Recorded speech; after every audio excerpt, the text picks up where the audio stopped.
Vadakkanchery life mission കേസിൽ സ്വപ്ന സുരേഷ് അടക്കം 6 പ്രതികൾക്കെതിരെ CBI കുറ്റപത്രം. എറണാകുളം CJM കോടതിയിലാണ് കുറ്റപത്രം നൽകിയത്. ലൈഫ് മിഷനും പ്രതിപട്ടികയിലുണ്ട്.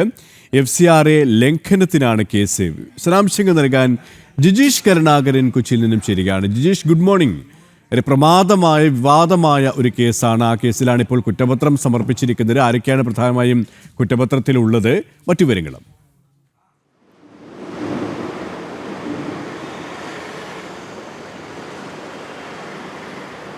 KP ഏറ്റവും പ്രമാദമായിരുന്ന ഒരു കേസിൽ, ചർച്ച ചെയ്യപ്പെട്ട ഒരു കേസിൽ കൂടി CBI കുറ്റപത്രം സമർപ്പിച്ചിരിക്കുന്നു. അത് ലൈഫ് മിഷൻ കേസാണ്.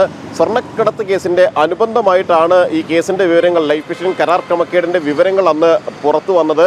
സ്വപ്ന സുരേഷ് അടക്കമുള്ള നയതന്ത്ര സ്വർണ്ണക്കടത്ത് കേസിലെ മുഖ്യ പ്രതിയായിട്ടുള്ള സ്വപ്ന സുരേഷ് അടക്കമുള്ള ആളുകൾ, സരിത്ത്, സന്ദീപ് അടക്കമുള്ള ആളുകൾ പ്രതിയാണ്. ഒപ്പം തന്നെയാണ് സന്തോഷ് ഈപ്പൻ. ഈ കരാറെടുത്ത 21 കോടി രൂപയാണ് ഈ ഭവനരഹിതർക്കും ഒപ്പം തന്നെ പ്രളയ ദുരിതബാധിതർക്ക് കെട്ടിടങ്ങൾ നിർമ്മിച്ച് നൽകുന്നതിന്, ഫ്ലാറ്റ് സമുച്ചയങ്ങൾ നിർമ്മിക്കുന്നതിനുള്ള ഒരു കരാറായിരുന്നു ഉണ്ടാക്കിയത്. അത്തരത്തിലുള്ള കാര്യങ്ങൾ ചെയ്യുന്നതിനുള്ള സർക്കാർ പദ്ധതിയാണ് ഈ ലൈഫ് മിഷൻ എന്ന് പറയുന്ന പദ്ധതി. ആ പദ്ധതിയിലാണ് വലിയ തോതിലുള്ള ക്രമക്കേട് നടന്നത്.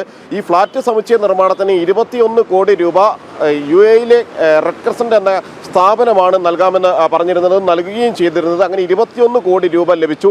അതിൽ 4.5 കോടി രൂപയും കമ്മീഷനായി പ്രതികൾ കൈക്കലാക്കി എന്നാണ് CBIയുടെ അന്വേഷണത്തിൽ കണ്ടെത്തിയത്. ഒന്നാം പ്രതി ലൈഫ് മിഷൻ കമ്പനിയുമായി ബന്ധപ്പെട്ട കരാർ എടുത്തിട്ടുള്ള സെയിൻറ്റ് വെഞ്ചേഴ്സ് എന്ന സ്ഥാപനത്തിൻ്റെ ഉടമയായ സന്തോഷ് ഈപ്പനാണ്. രണ്ടാം പ്രതി ഈ സ്ഥാപനം തന്നെയായ സെയിൻറ്റ് വെഞ്ചേഴ്സ് ആണ്.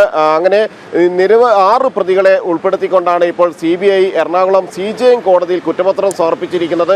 മാത്രമല്ല, ഈ 4.5 കോടി രൂപയ്ക്ക് പുറമെ മറ്റ് കോടികളുടെ ക്രമക്കേട് കൂടി നടന്നിട്ടുണ്ട് എന്ന് തന്നെയാണ് CBI വ്യക്തമാക്കുന്നത്. 5 കോടിയോളം രൂപ സന്തോഷ് ഈപ്പൻ്റെ കൈവശം എത്തിയിട്ടുണ്ട്. 10 കോടി രൂപ മാത്രമാണ് ആകെ ലഭിച്ച 21 കോടി രൂപയിൽ 10 കോടി രൂപ മാത്രമാണ് ഈ ഫ്ലാറ്റ് സമുച്ചയത്തിൻ്റെ നിർമ്മാണത്തിനായി സന്തോഷ് ഈപ്പന് ചെലവായിട്ടുള്ളത്. ബാക്കി കമ്മീഷൻ ഇടപാടുകളായി മാറിയിട്ടുണ്ട്. 5 കോടിയോളം രൂപ സന്തോഷ് ഈപ്പൻ ലാഭം എന്ന നിലയിൽ വകമാറ്റുകയും ചെയ്തിട്ടുണ്ട് എന്നാണ് CBI വ്യക്തമാക്കുന്നത്. പൊതുപ്രവർത്തകരടക്കം ഉൾപ്പെട്ട കേസ് എന്ന നിലയിലാണ് CBI അന്വേഷണത്തിലേക്ക് വരുന്നത്. കള്ളപ്പണ നിരോധന നിയമപ്രകാരം തന്നെയാണ് ഇതുമായി ബന്ധപ്പെട്ടുകൊണ്ട് വിദേശ നിയമങ്ങൾ എല്ലാം ഉൾപ്പെടെയാണ് CBI ഈ കേസ് അന്വേഷണം ഏറ്റെടുക്കുന്നതും വിശദമായ അന്വേഷണത്തിലേക്ക് കടക്കുകയും ചെയ്തത്. ജിജീഷ് കരുണാകരനാണ് കൊച്ചിയിൽ നിന്ന് വിശദാംശങ്ങൾ നൽകിയത്.